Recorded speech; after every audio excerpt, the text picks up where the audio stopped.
Bonjour à toutes et à tous. Bienvenue sur HospiLive, le live des hôpitaux Champagne Sud. Nous sommes heureux de vous accueillir depuis les bureaux de la communication des HCS avec Guillaume Poujol qui assure la technique aujourd'hui.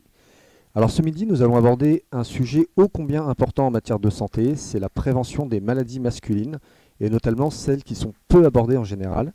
Et si nous avons choisi ce sujet, c'est tout sauf un hasard puisque nous sommes en plein mois de novembre, le mois de l'opération Movember. Et cet événement caritatif annuel et international qui fête ses 20 ans cette année a notamment pour but de sensibiliser les hommes aux maladies masculines, dont certains cancers sur lesquels nous allons revenir. Alors pour parler de ces sujets, nous sommes aujourd'hui en présence du docteur Manescu, responsable du service urologie au centre hospitalier de Troyes. Bonjour docteur. Bonjour. Et de madame Camille Rollet, infirmière diplômée d'État au service urologie également du centre hospitalier. Bonjour madame. Bonjour. Alors docteur Manescu, tout d'abord, une première question. Pouvez-vous, en 2 mots, définir ce qu'est l'urologie et ce que vous faites au quotidien? L'urologie, c'est une partie de la médecine qui s'occupe du traitement des maladies du système urinaire. C'est une spécialité médico-chirurgicale.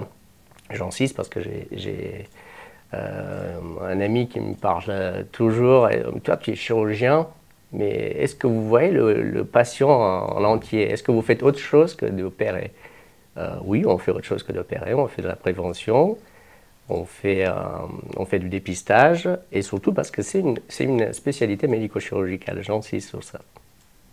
D'accord, très bien. Et alors, ça c'est pour le volet médical. Madame Rollet, vous, dans ce service, quel est votre rôle, quel est votre quotidien? Alors nous, on a un rôle sur prescription et aussi un rôle propre. Du coup, on effectue des soins sur prescription médicale des urologues. Et ensuite, on accompagne les patients dans la globalité de la prise en soins en urologie, donc que ça soit avant l'intervention ou après. D'accord, merci beaucoup pour ces précisions. Avant de continuer, je voulais vous rappeler que vous pouvez poser vos questions sur le chat tout au long de ce live.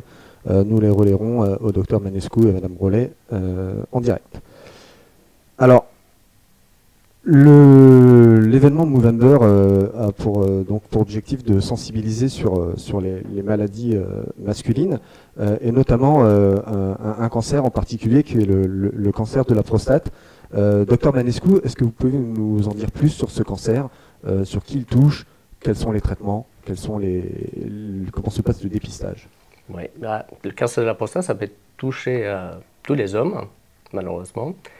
C'est un cancer qui est assez fréquent en France. C'est le premier cancer qu'on peut détecter en France. Et c'est la 3e cause de mortalité pour l'homme. Quand on parle de cancer, bien sûr. C'est un cancer qui touche l'homme plutôt à partir de 50 ans. C'est pour ça qu'on commence le dépistage à partir de 50 ans. Mais bien sûr que ça peut commencer un petit peu plus vite. Si dans notre famille, par exemple, il y a des cas de cancer chez notre frère, chez notre père, par exemple, on peut commencer à 40 ou à 45 ans.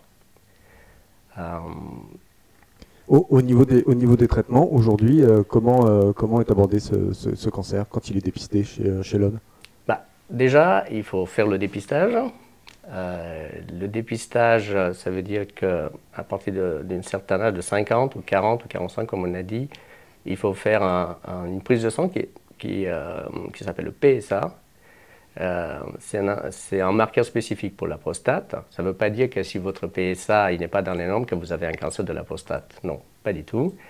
Bien sûr qu'il faut avoir un contrôle clinique aussi pour le dépistage. L'urologue, il va faire un toucher rectal. Si au niveau de toucher rectal, par exemple, on trouve un nodule, ça ne veut pas dire non plus que vous avez un cancer. Mais il y a des raisons en plus de passer à la prochaine étape, ça veut dire de demander quelques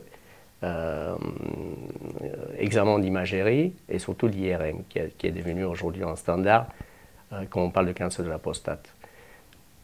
Pour résumer, toucher rectal, dosage de PSA, si besoin, on passe à l'IRM. Si à l'IRM, il y a des lésions suspectes, il ne faut pas paniquer, parce que ça ne veut pas dire que vous avez un cancer de la prostate.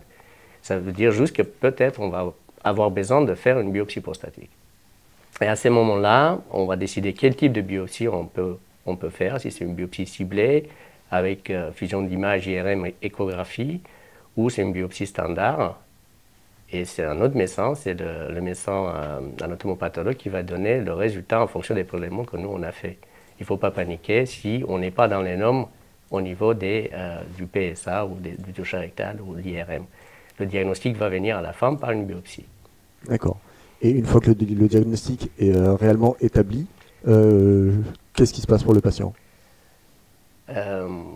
J'avais mon ancien chef qui me disait toujours, mon ancien chef il avait 63 ans quand je l'ai connu, il m'a dit, tu sais, aujourd'hui on a des protocoles pour tout, mais il faut s'adapter.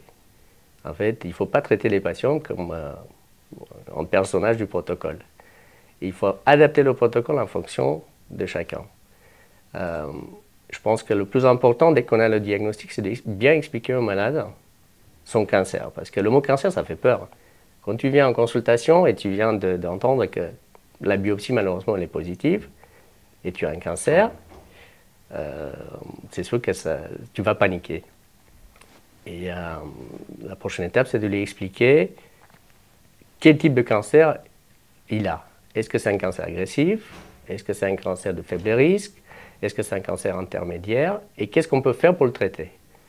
Et si le patient il va avoir cette information, quand il part de chez toi, il va être, la panique va disparaître, on va dire comme ça. Parce qu'il y a certains cas où le cancer n'est pas du tout agressif et on peut aller jusqu'à faire juste une simple surveillance, par exemple. Ça existe. Pour le cancer de faible risque, de temps en temps, on peut proposer de surveiller. Ça ne veut pas dire qu'on va laisser le patient dans la nature. Ça veut dire qu'on va refaire des PSA. Ça veut dire que de temps en temps, on va être obligé de faire des biopsies pour restadialiser son cancer. Mais on ne va pas le traiter. On ne va pas jouer la carte agressive d'emblée, on va dire. Bien sûr, dans des autres types de cancers, on peut passer au traitement. On peut offrir un traitement par la chirurgie, qu'on peut faire aujourd'hui avec assistance robotique, par exemple. Ou on peut offrir, pour certains patients, on peut offrir la radiothérapie. Il y a malheureusement des cas où le cancer est assez avancé. Et on est obligé de dire à ces patients que la maladie a avancé, il y a des cellules ailleurs, mais qu'on a aujourd'hui des traitements pour essayer de tenir la maladie sous contrôle. On passe en traitement hormonal parce que le cancer de la prostate, il mange du testostérone, c'est sa nourriture. Et il y a du traitement aujourd'hui qui va arrêter un petit peu sa nourriture.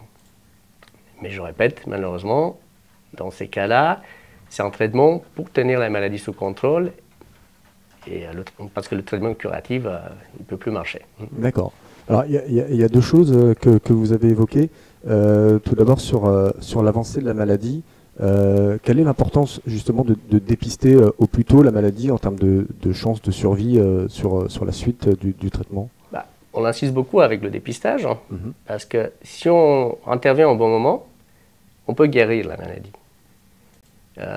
Par exemple, si on a détecté le cancer au bon moment, on a fait le traitement au bon moment, des études parlent d'une surveillance sans récidive à 5 ans de 93% et à 10 ans de 80%. Et si on réfléchit bien, au dépistage, ce n'est pas grand-chose. C'est une consultation, c'est le toucher rectal et le dosage de PSA. C'est facile à faire, il faut juste le faire. D'accord, oui, ça ce sera le maître mot sur le dépistage, effectivement. Il y a souvent la crainte des hommes de découvrir qu'ils ont un cancer. Quel est le rôle que vous pouvez avoir, alors notamment quand celui-ci est reconnu dans l'accompagnement du patient, Madame Rollet, et notamment quand il repart chez lui? Alors nous, on va avoir un rôle d'accompagnement tout au long de l'hospitalisation et surtout le jour du coup de la sortie, on va essayer de les rassurer, de leur donner des conseils. Donc on leur donne du coup une fiche explicative avec du coup tout le déroulé de l'intervention et les consignes post-opératoires. On va aussi leur dire qu'au moindre souci, qu'ils n'hésitent pas à nous appeler, on leur laisse du coup nos coordonnées. Et ensuite, c'est du coup l'infirmière libérale qui prend le relais. Si elle, pareil, a le moindre souci, elle sait nous contacter au moindre problème. D'accord. Est-ce que vous rencontrez des réticences, des peurs réelles chez les hommes quand Oui, ils bien ont... sûr. Alors, quand vraiment ils ne se sentent pas prêts de sortir, on peut retarder un jour de la sortie pour pouvoir vraiment les rassurer, les éduquer et leur donner le maximum de conseils. D'accord, merci beaucoup. On a parlé du cancer de la prostate. Est-ce qu'il y a d'autres maladies, d'autres cancers qui peuvent toucher les hommes à certains âges et que vous prenez en charge? Ouais, bah, comme c'est Movember, c'est pas juste pour pousser une moustache. En tout cas, moi, j'arrive pas. C'est aussi pour sensibiliser les hommes concernant le cancer du testicule, par exemple. C'est un cancer qui touche plutôt les patients à 30-34 ans. Ça change complètement le type de patient qu'on avait pour le cancer de la prostate, par exemple. Et il faut faire ça parce qu'en fait, le diagnostic, il est simple. Le patient va faire l'autopalpation et il va voir qu'il y a un nodule au niveau du testicule.